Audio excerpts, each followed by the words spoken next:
Hello students. तो इसके पहले क्लास में हम लोगों ने देखा था कि बार मैग्नेट क्या होता है ना, और बार मैग्नेट्स का प्रॉपर्टी देखा था। उसके बाद हमने देखा था कि पोल स्ट्रेंथ क्या होता है किसी भी मैग्नेट का, और पोल स्ट्रेंथ के बाद हमने देखा था कि मैग्नेटिक डाइपोल, ये बार मैग्नेट जो होता है वो मैग्नेटिक डाइपोल की तरह बिहेव करता है। आई मीन इसमें दो पोल होते हैं, इसलिए उसका नाम क्या रखा गया है, डाइपोल, है ना। तो मैग्नेटिक डाइपोल यदि डाइपोल मोमेंट की तरह, मैग्नेटिक डाइपोल मोमेंट की तरह बिहेव करेगा तो डाइपोल मोमेंट वेक्टर हम कैसे लिखेंगे इसके बारे में हमने देखा था। तो मैंने ये बताया था कि मैग्नीट्यूड ऑफ क्या होगा, magnitude of dipole moment vector क्या होता है, magnitude of dipole moment vector is equal to क्या था, pole strength into L M magnetic length, है ना। और इसको मैंने ये भी बताया था कि sometimes it is also taken as geometrical length. यदि क्वेश्चन में ऐसा नहीं दिया हुआ है तो हम मान लेते हैं कि पोल्स जो है वो कहाँ एग्जिस्ट करता है, एंड पे आइडियली, लेकिन प्रैक्टिकली ऐसा पॉसिबल नहीं है। मैंने बताया भी था कि the ratio of magnetic length and geometrical length जो होता है वो क्या होता है, 0.86 होता है ना। तो यहाँ क्या मैग्नेटिक मोमेंट का जो मैग्नीट्यूड होगा वो क्या होगा, this is nothing but the क्या होगा, पोल स्ट्रेंथ, है ना। पोल याद रखना है, यहाँ मैग्नीट्यूड लेंगे, आई मीन प्लस लेंगे, ठीक है। और this is nothing but the क्या होगा, मैग्नेटिक लेंथ। और डायरेक्शन क्या बताया था कि डायरेक्शन जो होता है वो क्या होता है, नितिन डायरेक्शन जो होता है वो क्या होता है, ऑलवेज क्या होता है, निगेटिव मैग्नेटिक चार्ज। तो क्या होता है, जैसे देखो यही बार मैग्नेट है, फिर से देख लो एक बार, है ना, क्योंकि डायरेक्शन बहुत इंपॉर्टेंट है। ये क्या है, दिस इज नॉर्थ पोल, है ना, यहाँ ये नॉर्थ पोल है, and this is nothing but the south pole, ठीक है। तो इसको मैंने बताया था कि हम क्या कर सकते हैं, इसको रिप्लेस कर सकते हैं मैग्नेटिक चार्ज से। यहाँ क्या होगा, प्लस एम, और this is nothing but the क्या होगा, यहाँ जो होगा वो क्या होगा, माइनस एम, है ना। ये प्लस मैग्नेटिक चार्ज हुआ, ये क्या हुआ, माइनस मैग्नेटिक चार्ज हुआ। तो यहाँ जो डाइपोल मोमेंट का जो डायरेक्शन होता है मैग्नेटिक, वो क्या होगा, निगेटिव से क्या होगा, पॉजिटिव चार्ज की तरफ। I mean magnetic dipole moment का जो डायरेक्शन होता है वो साउथ पोल से किधर होता है, नॉर्थ पोल की तरफ। किधर होता है, साउथ पोल से नॉर्थ पोल की तरफ, ठीक है। निगेटिव मैग्नेटिक चार्ज से पॉजिटिव मैग्नेटिक चार्ज की तरफ, निगेटिव मैग्नेटिक चार्ज से पॉजिटिव मैग्नेटिक चार्ज की तरफ क्या होता है, इसका डायरेक्शन होता है, और मैग्नीट्यूड यही होता है, ठीक है। तो ये इस पे हमने कुछ, मैंने सम भी आप लोगों को बताया था, और फिर आज एक दो सम देखेंगे और आगे और भी कॉन्सेप्ट इसे हम पढ़ेंगे, ठीक है। अभी देखो क्या है, ये बार मैग्नेट है, देखो ये बार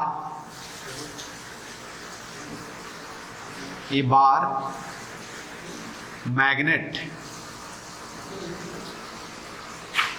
of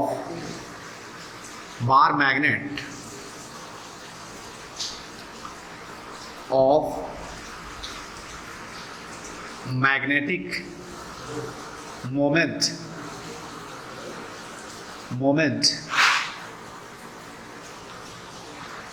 bar magnet of pole strength, ये bar magnet of pole strength लिख लो, पोल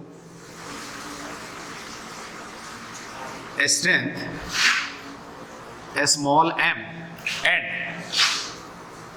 and length L is bent in the form of circular arc.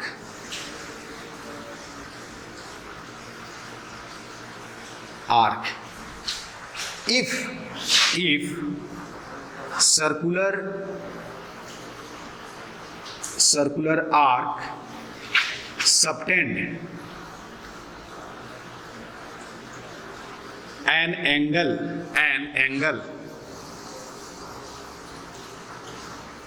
theta at its center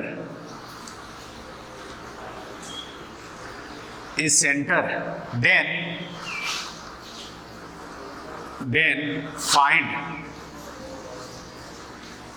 find magnetic moment. Then find magnetic moment. ये अच्छा question है। इसी में यदि semi circle हो जाएगा क्या हो जाएगा, तो थीटा का हम वैल्यू रख देंगे। देखो क्या है क्वेश्चन, देखो पहले क्या है कि बार मैग्नेट है, ठीक है, इधर क्या होगा, इसका नॉर्थ पोल होगा और इधर क्या होगा, साउथ पोल होगा।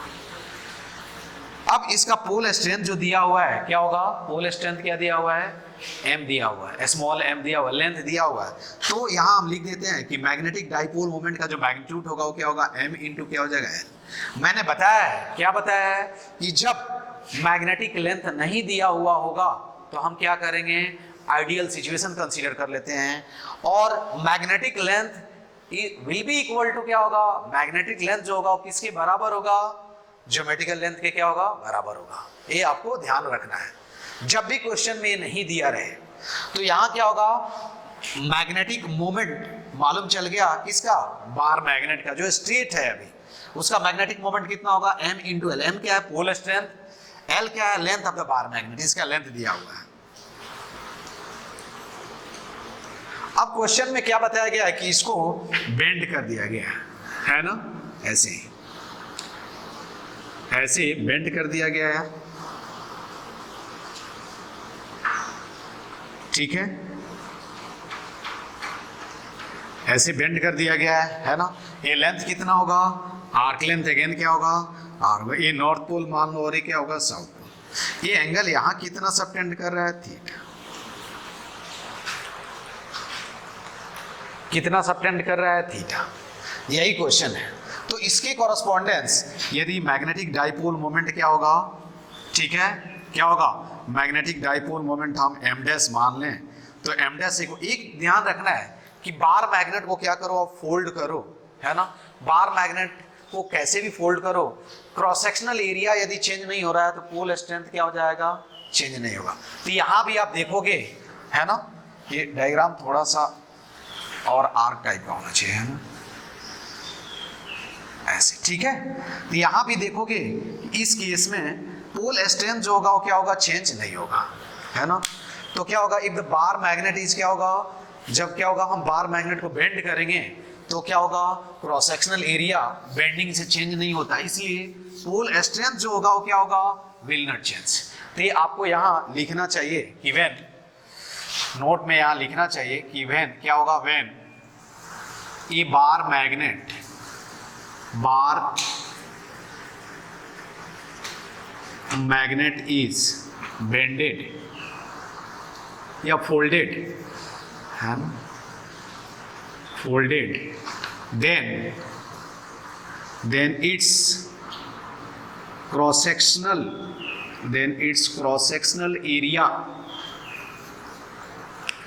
area does not change. Hence pole strength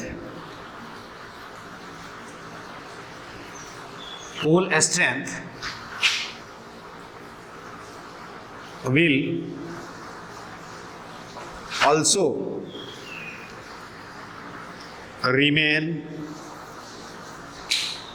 same as original bar magnet, as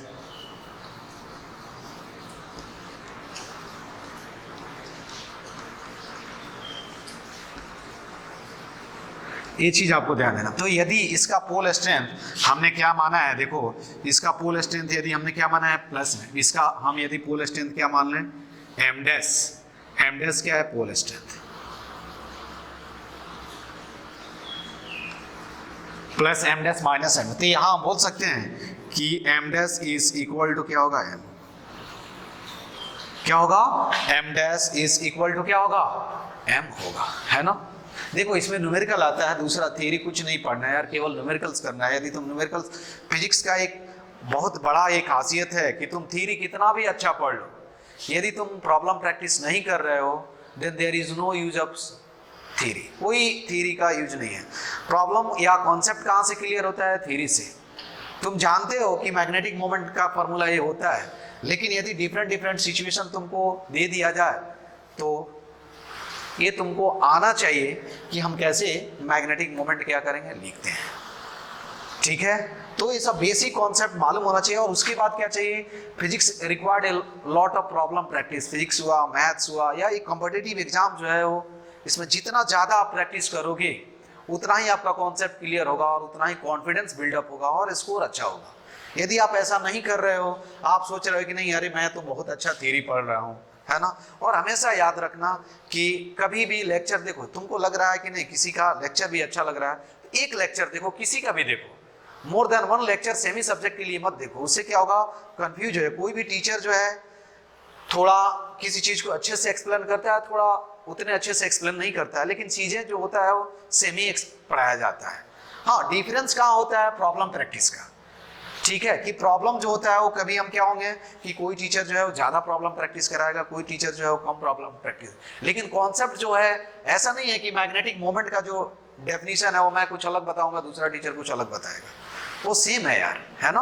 तो इसलिए जब भी आप लेक्चर देखो तो एक लेक्चर देखो, और वन लेक्चर देखने के बाद आपको ये होना चाहिए कि नहीं, यदि मैंने अभी फिजिक्स का लेक्चर देखा या केमिस्ट्री का लेक्चर देखा, तो just after watching the lecture आपको क्या करना चाहिए कि उससे रिलेटेड जो कॉन्सेप्ट पढ़ाया गया है उससे रिलेटेड आपको एटलीस्ट 10 to 15 न्यूमेरिकल्स या उससे रिलेटेड कॉन्सेप्ट एक बार बुक आपके पास है तो आपको खुद से रीड करना चाहिए, तब जाकर के कॉन्सेप्ट क्लियर होता है।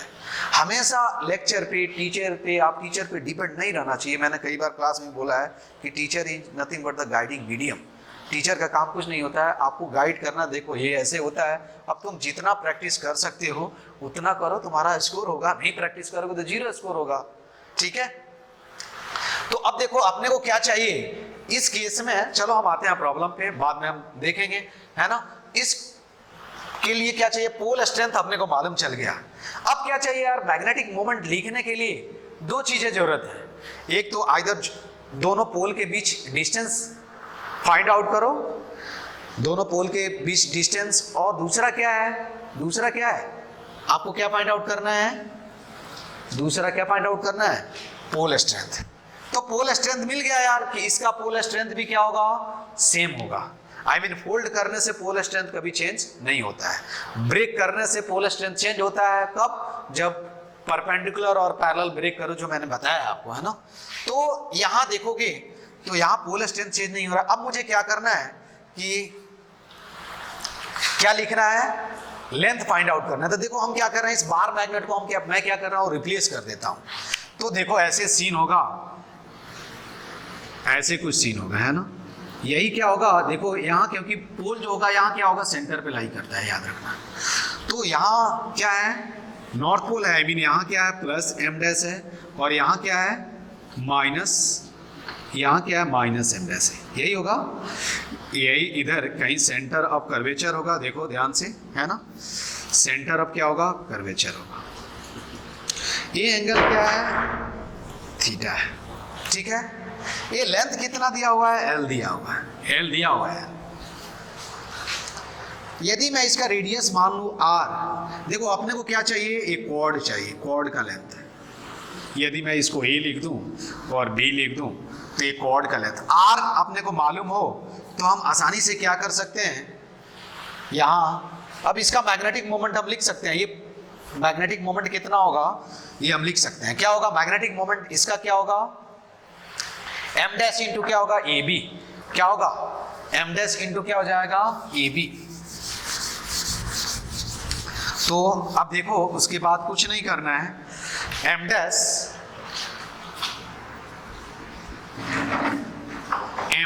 इज इक्वल टू क्या होगा, m डैश इंटू क्या होगा, AB। ठीक है, m डैश क्या है, magnetic moment of magnet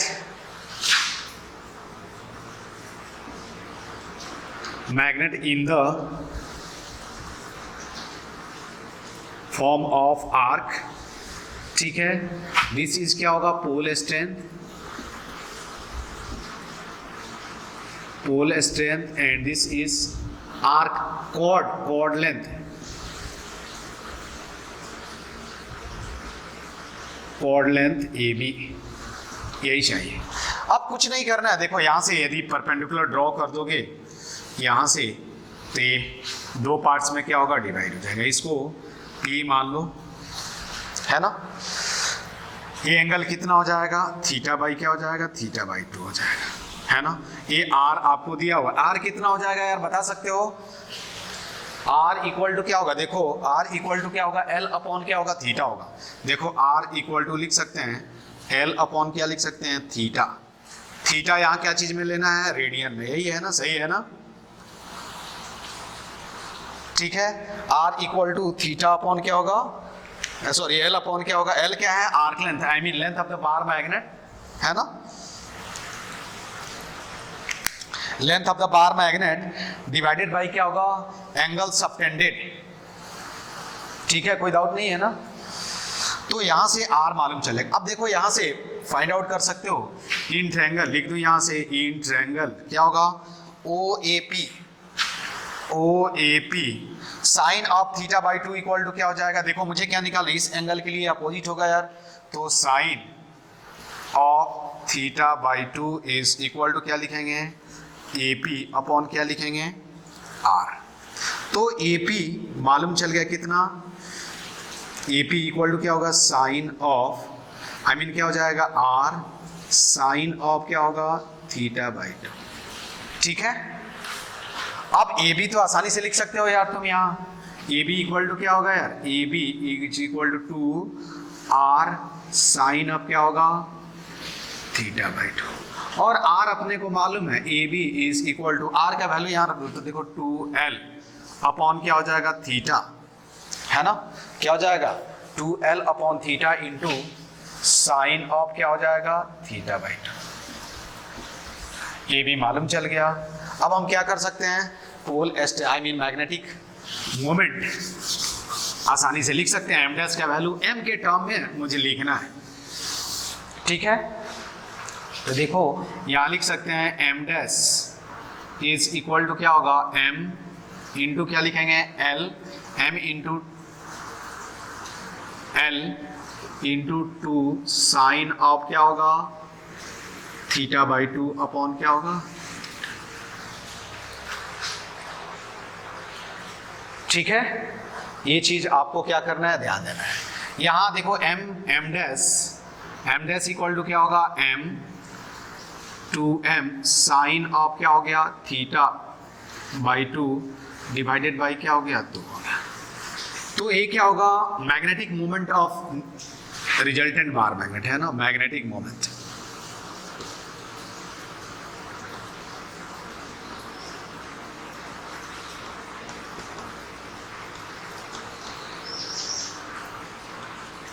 resultant magnet, m क्या है, magnetic moment of original magnet, और थीटा। अब देखो यहां कई तरह से, अब तुमसे ये पूछा जाए कि यहां कि एक बार मैग्नेट है ना, तो आसानी से क्या कर सकते हो, थीटा। अब इस केस में क्या होगा कि ओरिजिनल बार मैग्नेट था, है ना, इसको बेंड करके क्या किया गया है, देखो एग्जाम्पल, है ना, ठीक है। ये यहाँ लिख सकता हूं, है ना, क्या लिख सकते हैं, ये बार मैग्नेट, ये बार मैग्नेट। अब यहां मैं लिख देता हूं थीटा इक्वल टू, देखो इफ थीटा इक्वल टू क्या हो जाए, पाई बाई कितना हो जाए, 2 हो जाए। Theta equal to pi by 2 का मतलब समझ में आया ना, कि ऐसे कुछ सीन बन जाए,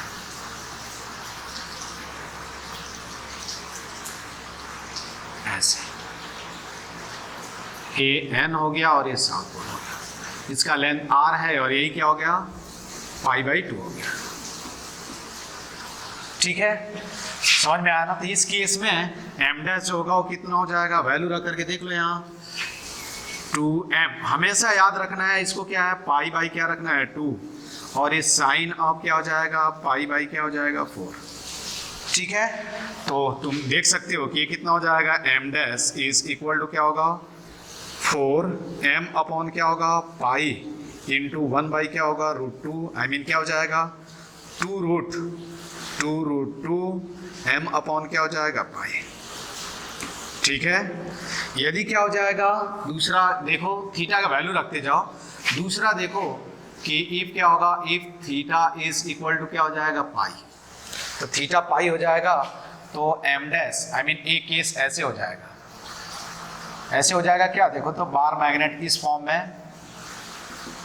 है ना, यही हो जाएगा ना यार। ये नॉर्थ पोल मान लो और ये साउथ पोल, अगेन इसका लेंथ क्या है, एल है।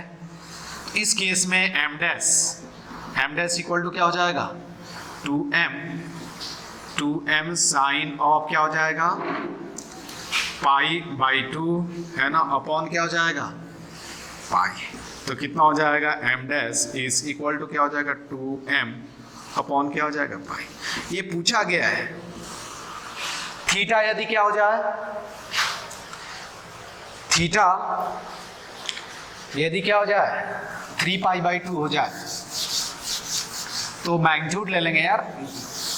थीटा यदि क्या हो जाए 3 पाई बाई, इफ क्या हो जाए, if theta is equal to क्या होगा, 3 पाई बाई 2, देन क्या हो जाएगा, देन देख सकते हो तुम है ना, क्या लिख सकते हो कि M dash is equal to क्या होगा, 2m upon 3 pi by 2 into sine of क्या लिखेंगे, 3 pi by 4।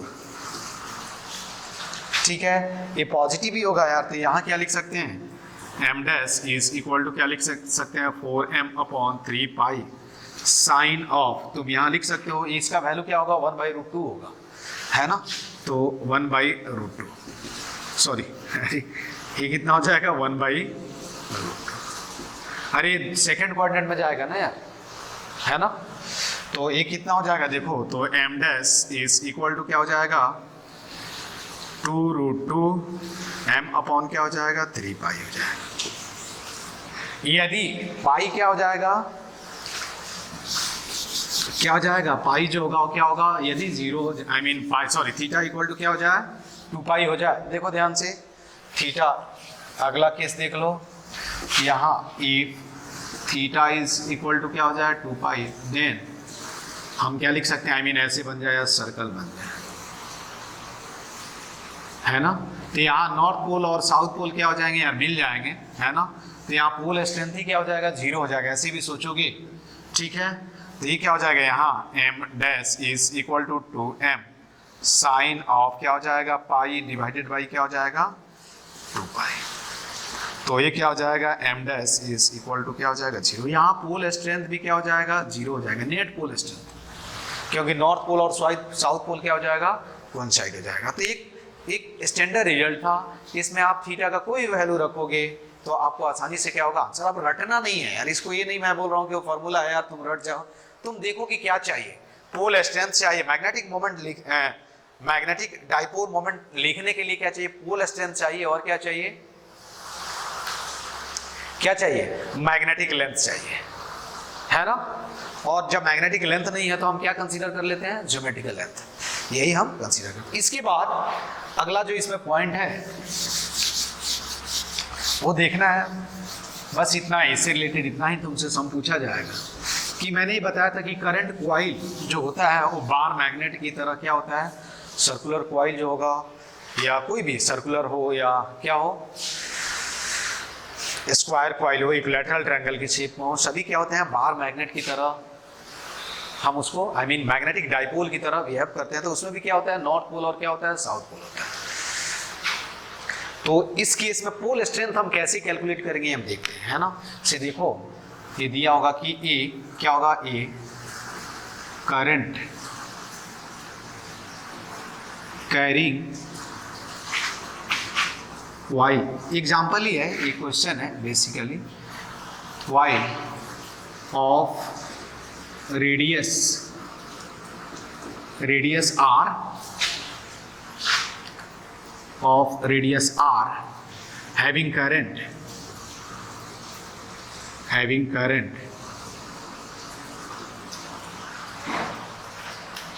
a current carrying coil of radius r and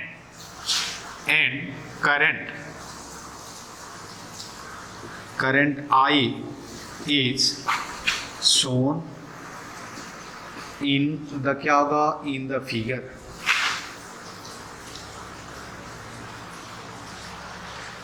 if क्या होगा, if it is we have like a dipole, then find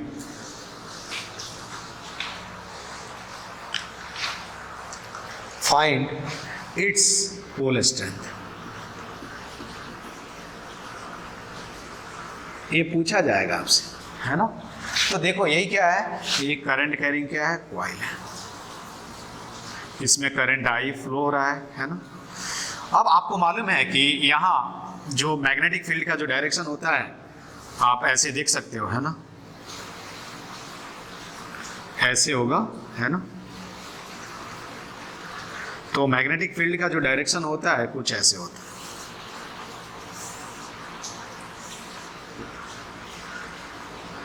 इधर जो होता है क्या होता है, नॉर्थ पोल, और इधर क्या होता है, साउथ पोल। तो हम क्या कर सकते हैं, इसको इक्विवेलेंट हम ऐसे सोच सकते हैं कि ये बार मैग्नेट है ना, जिसका नॉर्थ पोल यहाँ है और साउथ पोल यहाँ, माइनस एम यहाँ और प्लस एम क्या है ना। तो यदि इक्विवेलेंट बार मैग्नेट हम कंसीडर करें और मान लेते हैं कि इसका लेंथ जो है वो क्या है, एल है, तो इससे मैग्नेटिक मोमेंट कितना लिखोगे, आपको मालूम है क्या होगा, m इक्वल टू क्या होगा, I इंटू ए, और क्या हो जाएगा, I into pi R square. और यहां से मैग्नेटिक मोमेंट लिखोगे क्या होगा, m डैश क्या होगा, m इंटू क्या होगा, l होगा। तो ये दोनों क्या है, इक्विवेलेंट है, बोथ आर इक्वल। तो हम बोल सकते हैं कि क्या होगा, m dash is equal to क्या होगा, m होगा, m l is equal to क्या होगा, I into pi R square. तो m इज इक्वल टू क्या होगा, I pi R square upon क्या होगा, l। यहां से आप इसका डायमेंशन भी बता सकते हो। तो ऐसे हम कभी कभी कि नहीं, ये दिया रहेगा, यदि कोई भी क्या है, करंट कैरिंग कॉइल है, बार मैग्नेट है, उसका लेंथ भी दिया रहेगा, हमने यहाँ लेंथ नहीं माना था, लेंथ दिया रहेगा। तो पोल स्ट्रेंथ आप कैसे लिखोगे, ऑब्वियसली क्या होगा कि इस कॉइल को हम क्या करेंगे, रिप्लेस कर देंगे एक मैग्नेट से, जिसका नॉर्थ पोल क्या होगा, हमेशा अभी मैं पढ़ाऊंगा मैग्नेटिक फील्ड लाइंस का प्रॉपर्टी, तो वहां बताऊंगा कि नॉर्थ पोल से क्या होता है, मैग्नेटिक फील्ड लाइंस इमर्ज करता है, और साउथ पोल से क्या होता है, टर्मिनेट करता है। तो ये आपको ध्यान देना है कि कोई भी करंट कैरिंग कॉइल को यदि हम बार मैग्नेट की तरह सोचे, करंट कैरिंग कॉइल जो होगा वो क्या होगा, डाइपोल मोमेंट की तरह, मैग्नेटिक डाइपोल मोमेंट की तरह बिहेव करता है। इसका मतलब क्या होगा कि इसमें दो पोल होंगे, और दो पोल होंगे तो ऑब्वियसली क्या होगा, पोल स्ट्रेंथ होगा। तो पोल स्ट्रेंथ कैसे कैलकुलेट करेंगे, ये हम यहां से कैलकुलेट करते हैं, ठीक है, क्या है, यहां से कैलकुलेट करते हैं। और आपके लिए एक क्वेश्चन है, आप ट्राई करना है कि क्या कोई ऐसा मैग्नेट है, अभी मैंने बताया कि क्या ये जरूरी है कि हर मैग्नेट में, मैं आर्टिफिशियल मैग्नेट की बात करता हूं, I am not talking about the natural magnet, है ना, कि आपने कोई ऐसा मैग्नेट देखा है, आर्टिफिशियल मैग्नेट जिसमें पोल एग्जिस्ट नहीं कर रहा हो, आपने क्या ऐसा मैग्नेट देखा है, आपको इसका आंसर बताना है विथ एक्सप्लेनेशन, विथ एग्जांपल, कि नहीं सर ये ऐसा केस होगा, तो यहाँ क्या होगा, पोल जो होगा, even though magnetic field line exist करेगा, मैग्नेट की तरह बिहेव करेगा, लेकिन वहां नेट पोल जो होता है वो क्या होता है, जीरो होता है। नेट पोल जीरो का मतलब क्या हुआ कि नॉर्थ पोल और साउथ पोल क्या हो जाएगा, कोइंसाइड हो जाएगा, मिल जाएगा। तो ये थोड़ा सा आप, ये क्वेश्चन आपके लिए कि whether the artificial magnet without pole exist और नॉट, कोई भी आर्टिफिशियल मैग्नेट है तो बिना पोल का एग्जिस्ट करता है या नहीं करता है, आपको एक्सप्लेन करना है और बताना है मुझे, आपके लिए होमवर्क रहा, ठीक है। अब हम आते हैं, तो इसको मैं अदरवाइज मैं एक्सप्लेन कर दूंगा यदि आप पूछेंगे तो, लेकिन अभी नहीं, है ना। इसके बाद हम क्या देखेंगे कि अब Coulomb's law of for magnetism क्या होता है। कूलम्स लॉ भी पढ़ेंगे हम लोग, गॉस लॉ भी पढ़ेंगे, गैस लॉ नहीं सॉरी, तो गॉस लॉ भी पढ़ेंगे, है ना, ऑफ मैग्नेटिज्म, ठीक है, लेकिन वन बाय वन हम पढ़ेंगे। तो पहले हम क्या पढ़ेंगे, कूलम्स लॉ फॉर मैग्नेटिज्म।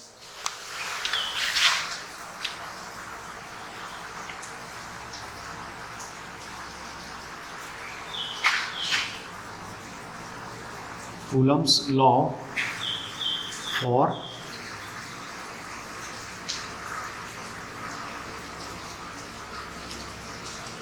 इसकी जरूरत है, ठीक है, Coulomb's law for magnet.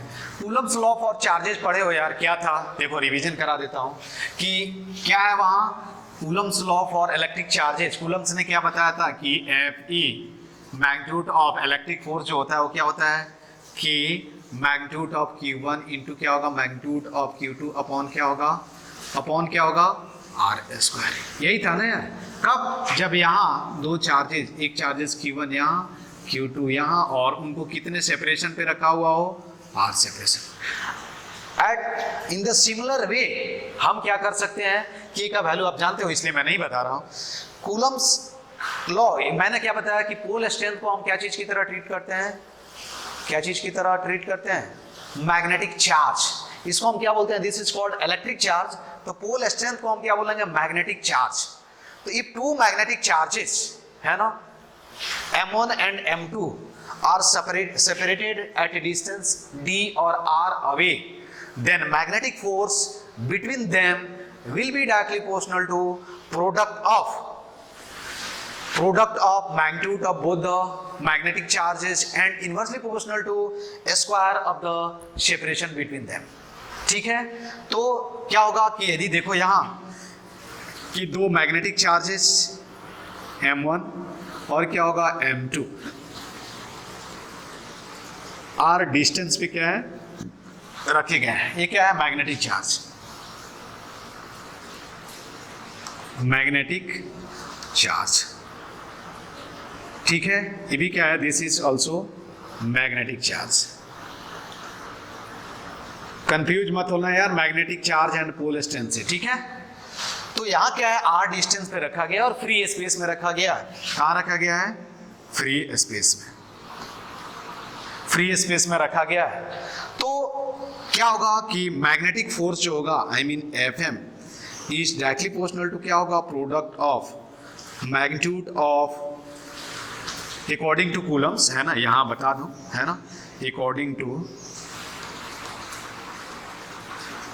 To क्या होगा, कूलम्स लॉ। यहाँ क्या होगा कि Fm is directly proportional to क्या होगा, magnitude of Q1 magnitude of Q2 inversely proportional to क्या होगा 1 अपॉन क्या होगा आर स्क्वायर। ये इक्वेशन फर्स्ट मान लो, इक्वेशन सेकंड मान लो। तो हम यहाँ लिख सकते हैं, क्या लिख सकते हैं कि Fm इज इक्वल टू क्या लिख सकते हैं, Fm is directly proportional to क्या लिख सकते हैं, magnitude of M1 magnitude of क्या होगा M2 अपॉन आर स्क्वायर। ठीक है, और यहाँ हम लिखते हैं कि Fm इज इक्वल टू क्या होगा, तुमको मालूम है कि CGS यूनिट में, इन CGS यूनिट क्या होता है, K इक्वल टू क्या होता है 1 होता है, ये ध्यान रखना है। ठीक है, तो Fm इज इक्वल टू क्या होगा, यहाँ K का जो वैल्यू होता है म्यू नॉट अपॉन क्या होगा 4 पाई M1 M2 अपॉन क्या होता है R square. This is nothing but the क्या होगा मैग्नेटिक फोर्स।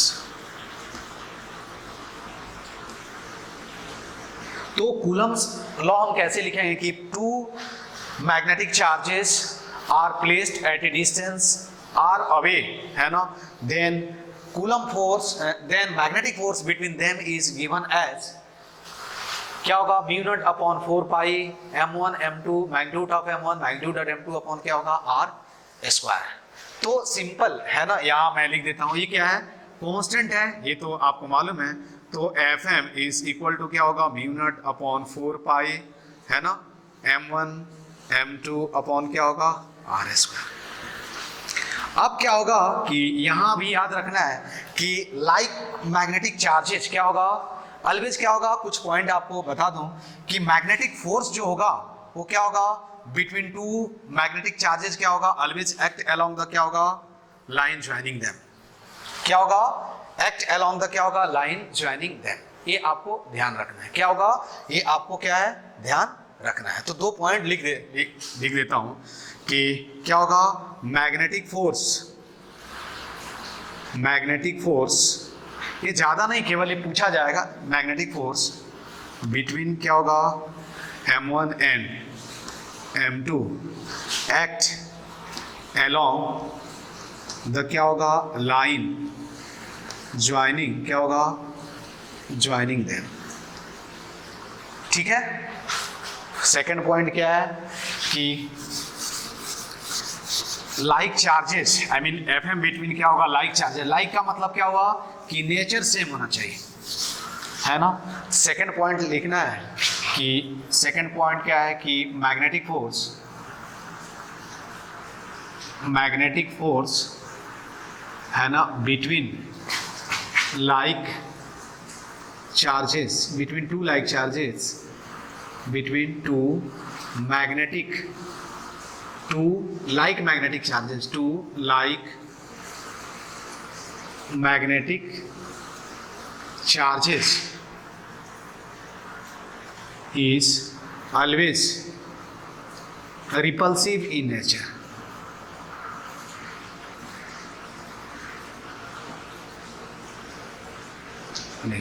ठीक है। जैसे देखो कि लाइक चार्जेस, देखो यहाँ क्या है, यहाँ प्लस m है और यहाँ क्या है, प्लस m है ना। ठीक है। अब ये तुम समझो कि एक ही मैग्नेट में प्लस m एग्जिस्ट है, ऐसा कोई जरूरी नहीं यार। मैं एक मैग्नेट नहीं कंसीडर कर रहा हूँ, मान लो कि दो मैग्नेट है यार। जैसे मैं तुमको एग्जांपल से बताऊंगा, ये प्लस m है ना। जैसे देखो ये क्या है, ऐसे एग्जांपल समझ सकते हो कि ये बार मैग्नेट है ना, इसका नॉर्थ पोल यहाँ और साउथ पोल यहाँ, ठीक है। और दूसरे का क्या है, नॉर्थ पोल क्या होगा यहाँ और साउथ पोल यहाँ, समझ में आना ऐसे। तो ये क्या होगा, एक दूसरे को क्या करेगा, रिपेल करेगा, है ना। क्या होगा, इस पे इधर फोर्स अप्लाई करेगा और इस पे क्या होगा, इधर फोर्स अप्लाई करेगा, आई मीन रिपेल अच्छा था। तो यहाँ ये 1 और 2 क्या है, इनके बीच जो क्या होगा, लाइक पोल क्या है, देखो पास में है।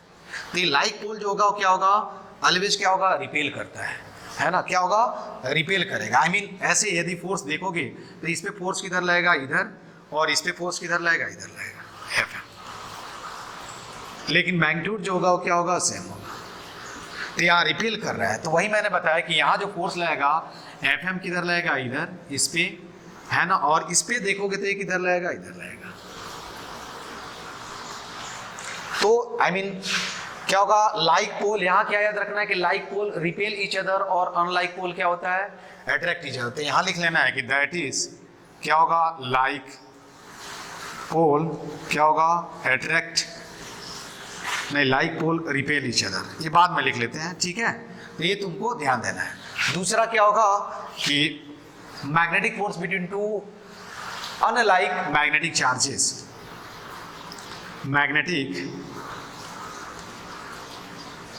Magnetic force between two unlike charges. Charges का मतलब क्या हुआ, मैग्नेटिक, है ना। Magnetic force between two unlike charges is always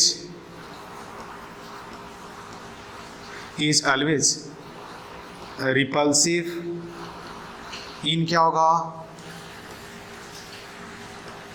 in nature, ठीक है। ऑलवेज क्या होता है, रिपल्सिव नेचर का होता है। क्या होता है, ऑलवेज नेचर। अब यहाँ आपको केवल ध्यान देना है, तो आई मीन क्या हो जाएगा कि यहाँ देखो, यहाँ क्या होगा, प्लस मैग्नेटिक चार्ज है और यहाँ क्या है, माइनस है ना। तो इनके बीच जो फोर्स लगेगा वो क्या होगा, ऑलवेज क्या होगा, अट्रैक्टिव नेचर का। और फोर्स कैसे कैलकुलेट करेंगे, वैसे μ0/4πm1m2 अपॉन क्या होगा, आर स्क्वायर, ठीक है। तो यहाँ जो होगा वो अट्रैक्टिव नेचर का हो। तो यहाँ नोट में लिख लेना है कि लाइक पोल जो होता है वो क्या होता है, रिपेल करता है। Like pole of a magnet repel each other. तो यहाँ नोट में लिख लेना है ना, कि like poles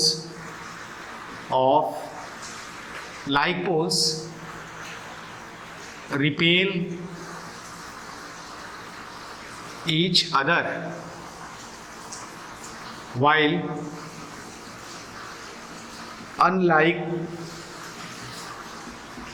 poles attract each other। ये ध्यान रखना है, ये इंपॉर्टेंट है। ये तुम लोग जानते भी हो, है ना, तुम लोग तो बहुत अच्छे से जानते हो, है ना, ठीक है। Like pole repel each other while unlike pole attract each other, ठीक है। ये हर केस में यूज होता है ना। केमिस्ट्री में भी तुम देखते हो, है ना, रियल लाइफ में भी शायद ऐसे होता है ना। तो like pole each repel each other, like pole repel each other and unlike pole attract each other, ठीक है। तो मैग्नेटिक फोर्स क्या है, हम ऐसे देखते हैं। अब हम देखेंगे कि किसी भी, तो हम देखेंगे क्या कि बार मैग्नेट इज प्लेस्ड इन, क्या होगा, ये मैग्नेट, बार मैग्नेट कोई जरूरी नहीं है, ये मैग्नेट इज प्लेस्ड इन, क्या होगा, फोर्स और मैग्नेट। देखो यहां ध्यान से हम क्या लिखेंगे कि force on magnet placed in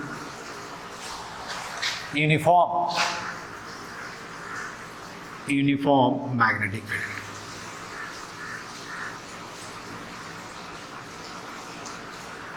हम बार मैग्नेट का एग्जांपल लेंगे कि ज्यादा आसान होगा। देखो अब क्या होगा कि यही क्या है, ये मैग्नेटिक फील्ड है, uniform magnetic field, be uniform magnetic field है ना। एक बार मैग्नेट है, उसको हमने क्या किया, इसमें छोड़ दिया है। तो बार मैग्नेट, अब तुमको एक चीज यहां ध्यान देना है ना, एक पॉइंट और याद रखना कि मैग्नेटिक फोर्स लिखोगे तो कैसे लिखोगे, यदि मैग्नेटिक फील्ड तो इलेक्ट्रिक फील्ड वाला फॉर्मूला याद करो। तो यहां से मैग्नेटिक फोर्स क्या लिखेंगे मैं बताता हूं, है ना। तो यहां क्या होगा कि जब बार मैग्नेट को ऐसे रख दोगे, है ना, ऐसे बार मैग्नेट को आपने रख दिया फील्ड में, तो इधर नॉर्थ पोल है और इधर क्या है, साउथ पोल है। आई मीन इधर क्या है, यहाँ प्लस एम है और यहाँ क्या है, माइनस एम है, ठीक है। तो इस पे ऑफकोर्स क्या होगा, मैग्नेटिक फोर्स लगेगा, जैसा कि मैंने बताया था, है ना। और मैग्नेटिक फोर्स लगेगा तो क्या होगा कि फोर्स जो होगा मैग्नेटिक फील्ड के डायरेक्शन में भी हो सकता है और उसके अपोजिट डायरेक्शन में। अब हम लिखेंगे तो यहाँ देखो क्या होगा, फोर्स, मैग्नेटिक फोर्स जो होता है, magnetic force is equal to क्या होगा, पोल स्ट्रेंथ इनटू क्या होता है, मैग्नेटिक फील्ड। क्या होता है, magnetic force is equal to क्या होगा, पोल स्ट्रेंथ इनटू क्या होगा, मैग्नेटिक फील्ड। तो यहां से तुम देख सकते हो कि क्या होगा, इफ पोल स्ट्रेंथ इज क्या होगा, पॉजिटिव। देखो तो यहां बोल सकते हैं कि इफ क्या होगा, if pole strength is positive then FM I mean magnetic force is in the क्या होगा, then हम लिख सकते हैं मैग्नेटिक फोर्स एंड क्या होगा, मैग्नेटिक फील्ड क्या होगा, पैरेलल होगा। आई मीन फोर्स का जो डायरेक्शन होगा, यदि ये क्या है, बी का डायरेक्शन है, तो फोर्स का भी डायरेक्शन क्या होगा, इधर ही होगा, ठीक है। दूसरा क्या है कि इफ क्या होगा, पोल स्ट्रेंथ इज क्या है, निगेटिव,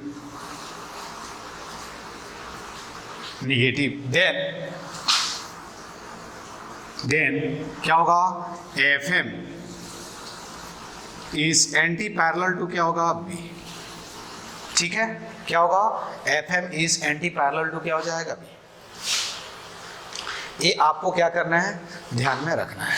आई मीन यदि मैग्नेटिक फील्ड क्या होगा, इधर होगा, है ना, B इधर, तो फोर्स इस केस में क्या हो जाएगा, यदि देखो यहाँ हमने क्या किया, एक माइनस एम रख दिया, तो इधर जो फोर्स लगेगा वो किधर लगेगा, इधर लगेगा। यहाँ मैं दिखा देता हूँ कि यहाँ हमने क्या किया, एक प्लस एम रख दिया, पोल स्ट्रेंथ। तो ये चीज आपको क्या करना है, ध्यान। अब हम आते हैं इस प्रॉब्लम पे, है ना। तो देखो इस बार मैग्नेट में दो पोल्स होंगे यार, है ना, दो पोल्स होगा तो ऑफकोर्स दो पोल स्ट्रेंथ होगा। और मैंने बताया था कि नॉर्थ पोल पे हमेशा क्या होता है, प्लस एम होता है, और साउथ पोल पे क्या होता है, माइनस एम होता है। क्या होता है, नॉर्थ पोल पे plus M and south pole पे क्या होता है, माइनस एम ऑलवेज होता है। ये आपको मालूम है। तो ये समझ में आया आपको, क्या होगा, ये समझ में आया कि यदि क्या होगा, पोल स्ट्रेंथ पॉजिटिव होगा, है ना, तो मैग्नेटिक फोर्स क्या होगा, बी के डायरेक्शन में लगेगा। और पोल स्ट्रेंथ निगेटिव होगा तो मैग्नेटिक फोर्स क्या होगा, बी के अपोजिट डायरेक्शन में। आई मीन बी ऐसे है तो मैग्नेटिक फोर्स किधर लगेगा, ऐसे लगेगा, जैसा कि मैंने यहां बताया है। अब आप देखो इसको मैं दूसरे तरह से, इसके इक्विवेलेंट आप डायग्राम ड्रॉ करोगे तो हम क्या कर सकते हैं यार, इस बार मैग्नेट को सिंपल क्या कर सकते हैं, इस बार मैग्नेट का देखो यहां मैं लेंथ भी लिख देता हूं, इसका लेंथ हमने क्या मान लिया है, L। हम क्या करेंगे, सिंपल इसको ऐसे सोच सकते हैं कि बार मैग्नेट को सिंपल हम क्या करेंगे, ऐसे पोल स्ट्रेंथ से हम क्या करते हैं, रिप्लेस कर देते हैं इसके पोल स्ट्रेंथ। तो ऐसे हो जाएगा, देखो ये क्या हो जाएगा, यहाँ प्लस m और यहाँ क्या हो जाएगा माइनस m, है ना। और इसका लेंथ कितना है, यही कहीं सेंटर होगा यार, इसके अभी कोई मतलब नहीं है अपने को, बाद में हम देखेंगे लेंथ। ठीक है, अब force on bar magnet is equal to क्या होगा, force on both the pole strength, यही होगा ना यार, इसमें तो कोई डाउट नहीं है ना। देखो इसके इक्विवेलेंट हमने बता दिया है। तो अब हम क्या लिखेंगे, force on magnet, I mean F, यहां लिख देता हूं मैग्नेट इज इक्वल टू क्या होगा, force on positive pole strength plus क्या होगा, फोर्स ऑन क्या होगा, नेगेटिव पोल स्ट्रेंथ। ये पूछा हुआ है IIT का हुआ क्वेश्चन। ठीक है, तो force on magnet is equal to क्या होगा, force on positive I mean pole strength minus क्या प्लस क्या होगा, फोर्स ऑन क्या होगा, निगेटिव पोल स्ट्रेंथ, यही होगा ना। तो फोर्स ऑन क्या हो जाएगा, प्लस m, और ये क्या होगा, फोर्स ऑन क्या होगा, माइनस m। ठीक है,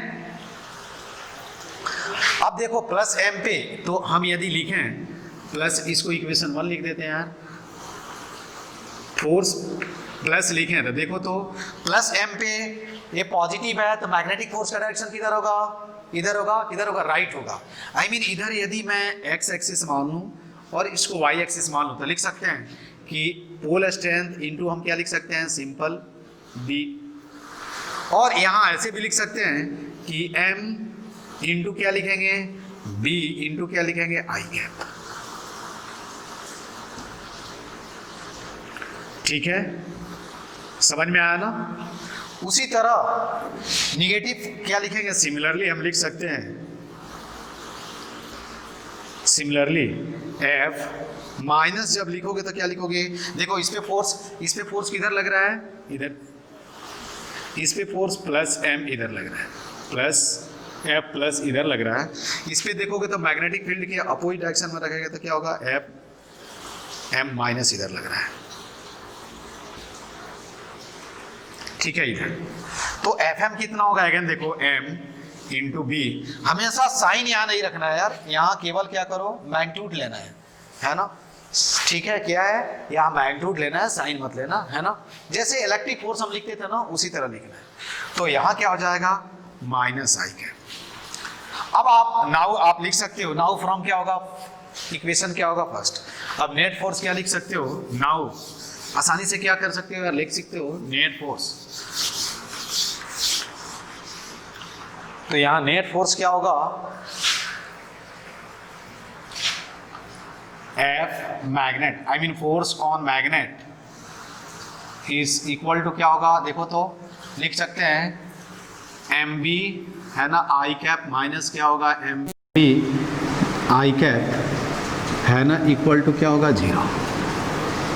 तो क्या होगा कि जब भी क्या होगा, एज लाइक क्या होगा, मैंने बताया था कि कोई भी करंट कैरिंग कॉइल को क्या करो, करंट कैरिंग क्लोज लूप को मैग्नेटिक फील्ड में रख दोगे, यूनिफॉर्म मैग्नेटिक फील्ड में, तो उस पे नेट फोर्स क्या होता है, 0 होता है, बताया था क्या। उसी तरह इन the similar way when ever A bar magnet या ए मैग्नेट, है ना, इज प्लेस्ड इन द क्या होगा, यूनिफॉर्म, कोई जरूरी नहीं है कि बाहर मैग्नेटिक, कोई भी मैग्नेटिक निडल भी होना चाहिए यार, उसके बाद यू शेप मैग्नेट भी, आई मीन सिंपल याद रखो कि magnet, when a magnet is placed in uniform magnetic field, the net magnetic force on the magnet will be always क्या होगा, 0। The net magnetic force on the magnet will be always equal to 0। तो यहाँ note में लिखेंगे, बहुत important point है, note में क्या लिखेंगे, हैंस क्या लिखेंगे नोट में, ठीक है, कि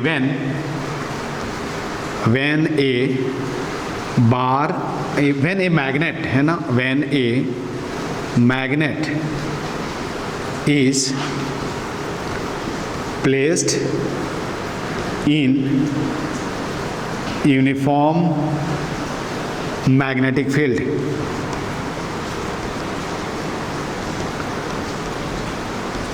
मैग्नेटिक डाइपोल हम जिस तरह इलेक्ट्रिक डाइपोल हम पढ़ते थे उसी तरह मैग्नेटिक डाइपोल है। सारा कॉन्सेप्ट वही है, सब फार्मूला वही है, केवल वहाँ P को M से रिप्लेस कर देना है, ठीक है, और E को B से रिप्लेस कर देना है, सब चीज़ फार्मूला वही है। देखना तुम, है ना। When a magnet is placed in uniform magnetic field, then net force, then magnetic force on magnet will be always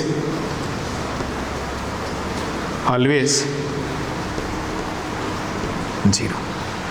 ये ध्यान देना है ना, क्या होगा, ऑलवेज क्या होगा, जीरो होगा, है ना। जब भी क्या करेंगे हम यूनिफॉर्म मैग्नेटिक फील्ड में रखेंगे तो जीरो। अब हम आते हैं कि टॉर्क भी तो बोल सकते हैं ना यार, टॉर्क हम पढ़े हैं इलेक्ट्रिक फील्ड में।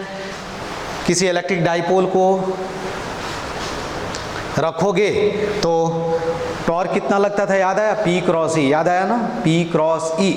यहाँ क्या हम टॉर्क लिखेंगे, M क्रॉस B, वही रिजल्ट लिखेंगे। तो दूसरा जो पॉइंट है कि टॉर्क ऑन क्या होगा, torque on magnet placed in uniform magnet और डाइपोल, मैग्नेटिक डाइपोल दोनों सेम चीज़ है ना।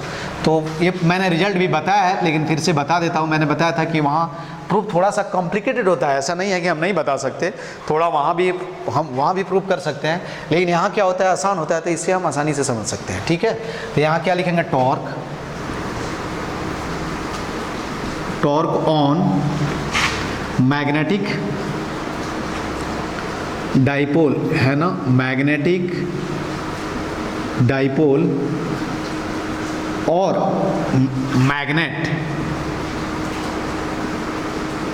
मैग्नेट इन यूनिफॉर्म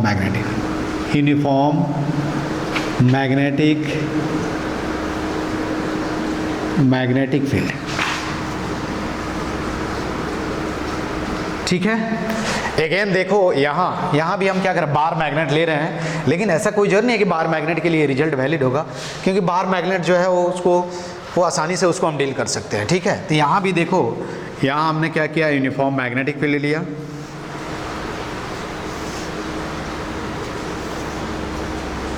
है ना, कोई इसमें डाउट नहीं है। अगेन हमने क्या किया, देखो इक्विलिब्रियम पोजीशन क्या होगा, जब नेट क्या होगा, नेट टॉर्क क्या होगा, जीरो होगा। तो क्या होगा, बाद में आप देखोगे कि क्या होगा कि जब मैग्नेट जो होगा मैग्नेटिक फील्ड के अलोंग अलाइन हो जाता है, उस समय क्या होता है, उस पर टॉर्क जीरो लगता है। तो एक होता है स्टेबल इक्विलिब्रियम पोजीशन और दूसरा होता है अनस्टेबल, जो मैंने पढ़ाया था मैग्नेटिक लूप, क्या होगा, करंट कैरिंग लूप जो था यूनिफॉर्म मैग्नेटिक फील्ड में रखा था, उस केस में पढ़ाया था। Magnetic effect of current chapter में मैंने पढ़ाया था। तो यही क्या है, बी है ना। यहाँ हमने क्या किया, एक मैग्नेट है, इस पे क्या है, यहाँ नॉर्थ पोल है और यहाँ क्या है, साउथ पोल। अगेन इसका लेंथ हमने क्या मान लिया, L, ध्यान देना। और यही क्या है, इसका सेंटर है, क्या है, दिस इज क्या है, centre of the magnet, centre of magnet.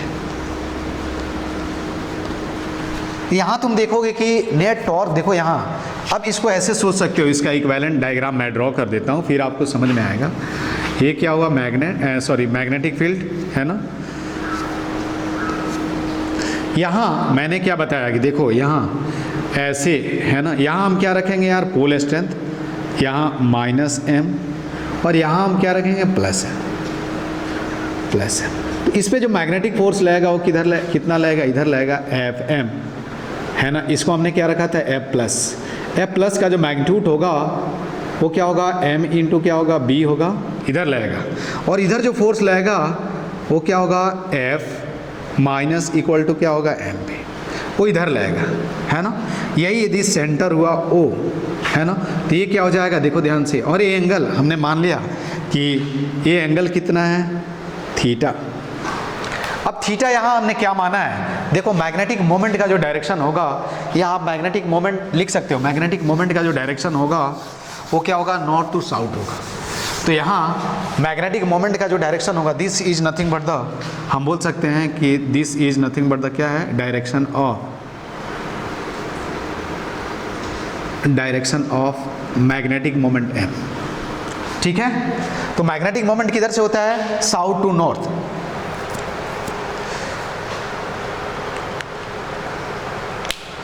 क्या होगा, south to north. I mean negative charge से क्या होता है, पॉजिटिव चार्ज की तरफ होता है। ठीक है, अगेन एंगल थीटा है तो भी एंगल क्या हो जाएगा, थीटा हो जाएगा।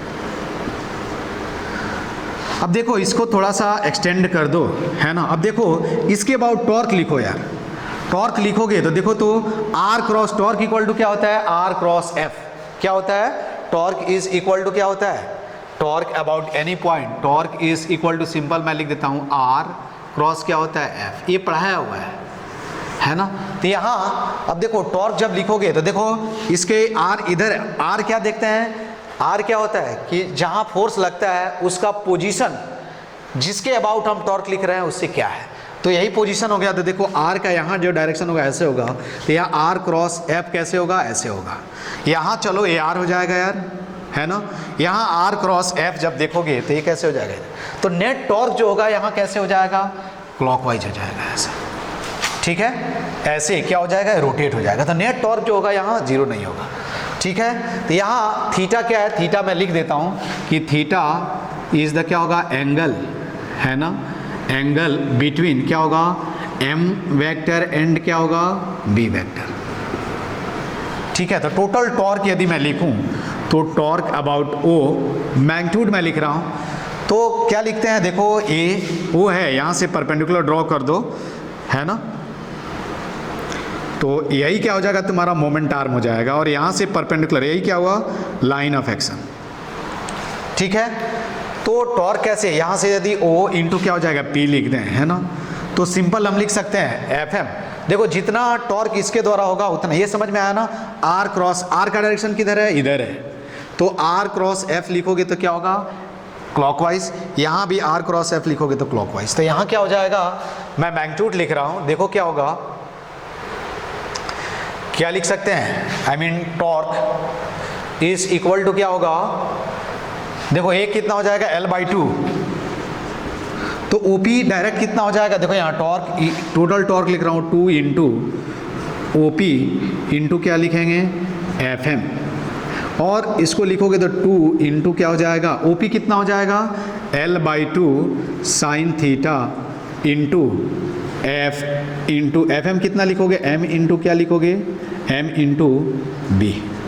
ठीक है, 2 से 2 कैंसिल हो जाएगा, तो torque about O is equal to, minus sign हम यहाँ इसलिए लिख देते हैं, यदि माइनस साइन लिख लो, क्योंकि माइनस साइन से क्या होता है कि ये रीस्टोरिंग होता है, जब ये ऐसे रोटेट हो जाएगा तो फिर टॉर्क क्या होगा, ऐसे लगेगा, तो बाद में लिखता हूँ। तो टॉर्क इक्वल टू माइनस क्या लिखेंगे, M L, है ना, B साइन थीटा।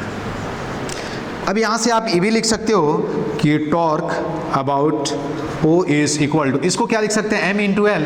देखो तो M into L equal to क्या होगा, कैपिटल M होगा, यही होगा ना यार, है ना। तो हम लिख सकते हैं minus M B sine theta. इसको शायद ऐसे भी लिख सकते हैं, देखो टॉर्क यदि आपको लिखना है, अभी यहाँ माइनस मत लिखो, SHM के केस में हम टाइम पीरियड निकालना होगा तो माइनस लिखेंगे, सॉरी, है ना, माइनस अभी मत लिखो, टाइम पीरियड जब कैलकुलेट करना होगा तो माइनस लिखेंगे। तो MB साइन थीटा, तो इसको हम ऐसे भी लिख सकते हैं, देखो तो वेक्टर फॉर्म है, टॉर्क इज इक्वल टू क्या होगा, M क्रॉस क्या हो जाएगा, B। देखो यहाँ M का डायरेक्शन ऐसे, देखो इधर ध्यान से, M का डायरेक्शन कैसे है, ऐसे, और B का डायरेक्शन ऐसे है, तो M क्रॉस B का डायरेक्शन जो है वही क्या होगा, टॉर्क का डायरेक्शन होगा। ठीक है, तो इसलिए टॉर्क जो होगा वो क्या होगा, जीरो हो भी सकता है और क्या हो सकता है, नहीं भी हो सकता है। तो torque about O, M cross क्या होगा, B। M क्या है, B क्या है, मैग्नेटिक फील्ड, मैग्नेटिक फील्ड। ठीक है, M क्या है, मैग्नेटिक मोमेंट या डाइपोल मोमेंट, जो भी लिखना, है ना। और टॉर्क क्या है, टॉर्क, एक चीज़ और बताया था मैंने कि यदि नेट फोर्स जीरो हो तो टॉर्क जो होता है वो चॉइस ऑफ ओरिजिन से क्या होता है, इंडिपेंडेंट होता है। तो याद रखना, इवन दो मैंने क्या है, टॉर्क इसके अबाउट लिखा है, लेकिन किसी भी पॉइंट के अबाउट लिखोगे तो टॉर्क जो होगा वो क्या होगा, सेम होगा। ये ध्यान देना है। मैंने रोटेशन चैप्टर में प्रूव भी किया था और बताया था कि जब क्या होगा, नेट फोर्स 0 हो जाए तो टॉर्क जो होता है वो चॉइस ऑफ ओरिजिन से क्या होता है, इंडिपेंडेंट होता है। हमें किसी के अबाउट टॉर्क लिखो क्या होगा, सेम होगा, आप प्रूव भी कर सकते हो। ठीक है, तो यहां हमने टॉर्क सिंपल लिख देता हूं टॉर्क। तो यहां से ये मालूम चल रहा है कि टॉर्क जो होगा वो क्या होगा, ठीक है, टॉर्क क्या होगा, यूनिफॉर्म मैग्नेटिक फील्ड में किसी भी बार मैग्नेट को रखो तो टॉर्क 0 हो भी सकता है और क्या होगा, नहीं भी हो सकता है। 0 हो भी सकता है और क्या होगा, नहीं भी हो सकता है। ठीक है, तो यहां से देखो और भी हम पॉइंट लिख सकते हैं। तो टॉर्क अबाउट ओ क्या लिखेंगे, m क्रॉस b, है ना। तो मैग्नीट्यूड क्या लिखोगे, लिख देता हूं फिर से, टॉर्क का मैग्नीट्यूड जो होगा एम बी क्या होगा, साइन थीटा। ठीक है, एम क्या है,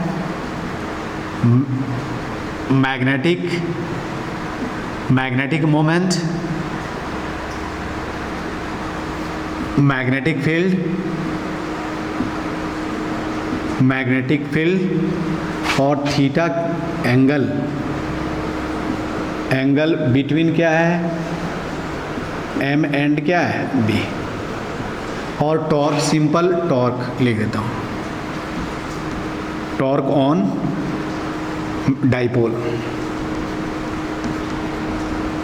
तो देखो थीटा पे डिपेंड करता है। तो यहाँ हम ये लिख सकते हैं कि मैग्नेटिक फोर्स क्या होगा, मैग्नेट पे क्या होगा, जब भी मैग्नेट यूनिफॉर्म मैग्नेटिक क्या होगा, टॉर्क, मैग्नेटिक फोर्स क्या होगा, 0 होगा, लेकिन टॉर्क क्या होगा, 0 हो भी सकता है और क्या होगा, नहीं भी हो सकता है। देखो यहाँ देख सकते हो तुम, टॉर्क मैक्सिमम कब होगा ये आपको मालूम है, तो यहाँ हम टाइम वेस्ट नहीं करेंगे।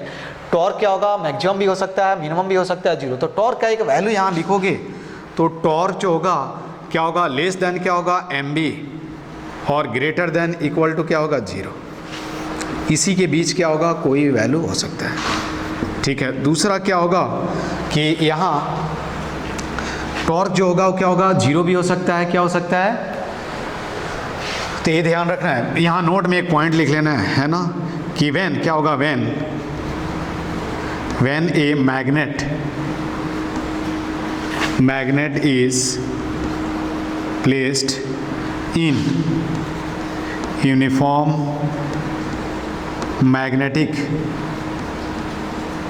magnetic field, then torque on the क्या होगा, on the magnet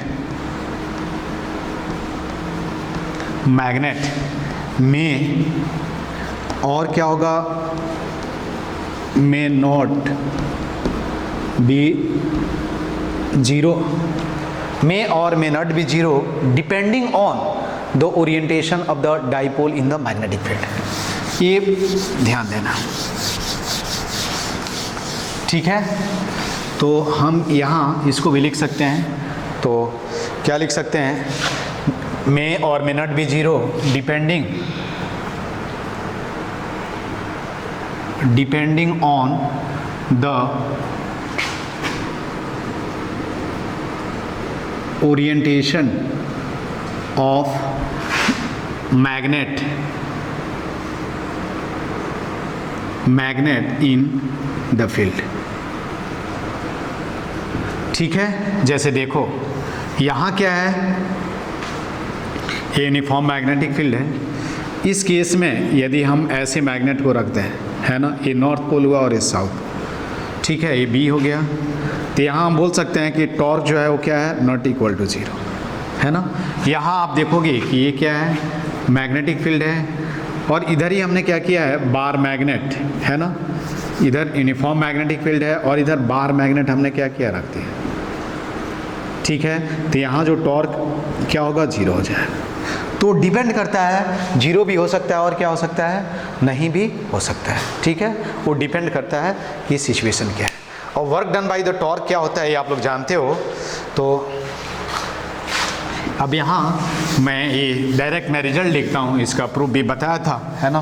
तो अब क्या लिखेंगे, कि तो ये चीज़ याद ध्यान रखना है, क्या चीज़ ध्यान रखना है कि जब भी क्या होगा किसी भी मैग्नेट को या मैग्नेटिक डाइपोल को यूनिफॉर्म मैग्नेटिक फील्ड में रख देंगे तो उस पर नेट फोर्स क्या होगा, 0 होगा, लेकिन टॉर्क क्या होगा, 0 हो भी सकता है और नहीं भी हो सकता है, डिपेंडिंग ऑन द क्या होगा, orientation of the magnet.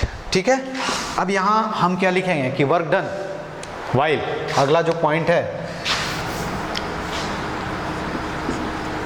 Work done in rotating the क्या होगा, rotating the magnet in the uniform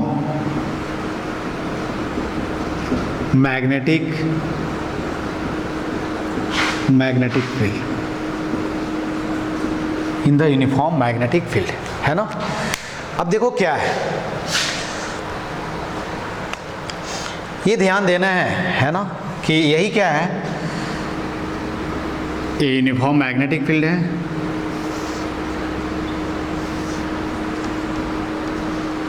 ये मैग्नेट, ये इनिशियल है। मान लो कि यहाँ क्या है, थीटा एंगल पे हमने ये क्या किया, थीटा एंगल,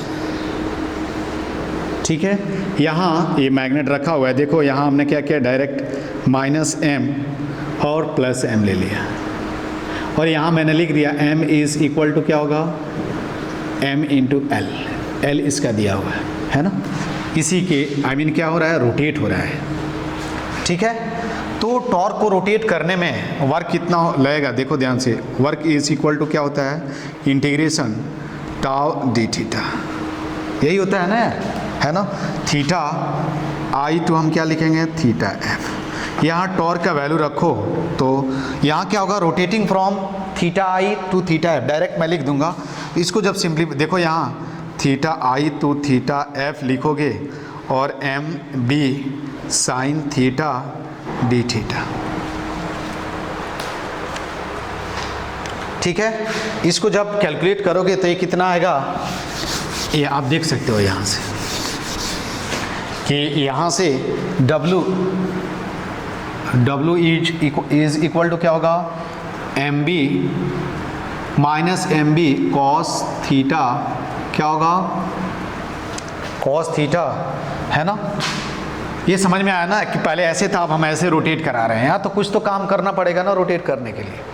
तो cos theta, theta I to क्या लिखेंगे, थीटा f, है ना। यहाँ ये भी लिख सकते हैं, work done is equal to क्या होगा, देखो एम बी इंटू क्या होगा, कॉस थीटा I माइनस क्या होगा, कॉस थीटा f। तो मैग्नेट को थीटा I से थीटा f, ये क्या होगा, वर्क डन का मतलब क्या, वर्क डन बाय द क्या होगा, एक्सटर्नल फोर्स। सिंपल ये याद रखना है, क्या होगा, वर्क डन बाई क्या हुआ, एक्सटर्नल फोर्स। ये तुमको मालूम है, कॉस थीटा I क्या होगा, कॉस थीटा, ये क्या हुआ, इनिशियल एंगुलर पोजीशन, है ना, इनिशियल पोजीशन, और ये क्या हो गया, फाइनल पोजीशन।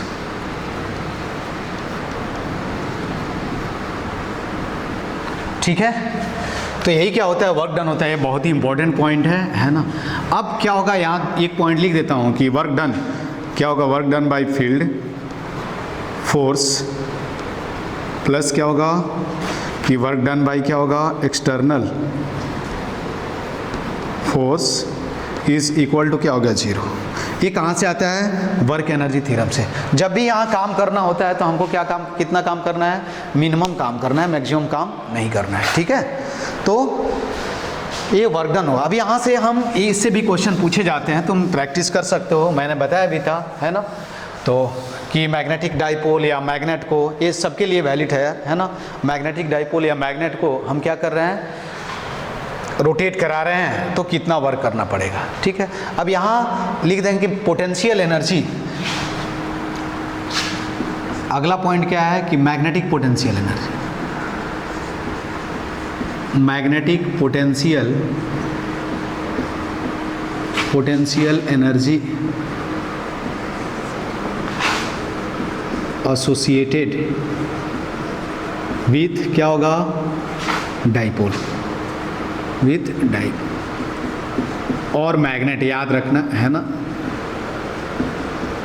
ये मैं डायरेक्ट लिख देता हूँ। देखो U as a theta, U as a theta क्या होता है minus M B cos theta आएगा। कैसे आएगा, यहाँ से थीटा इक्वल, इसके पहले जो मैंने पढ़ाया वहाँ करंट कैरिंग लूप के केस में, तो वहाँ देख लेना एक बार, है ना, कि थीटा इक्वल टू 0, इनिशियल क्या रखो 90 रखो, और इनिशियल एंगल क्या है 90 और फाइनल एंगल क्या हो थीटा रखो, तो कितना हो cos 90 0 और क्या हो जाए cos थीटा, तो माइनस एम बी कॉस।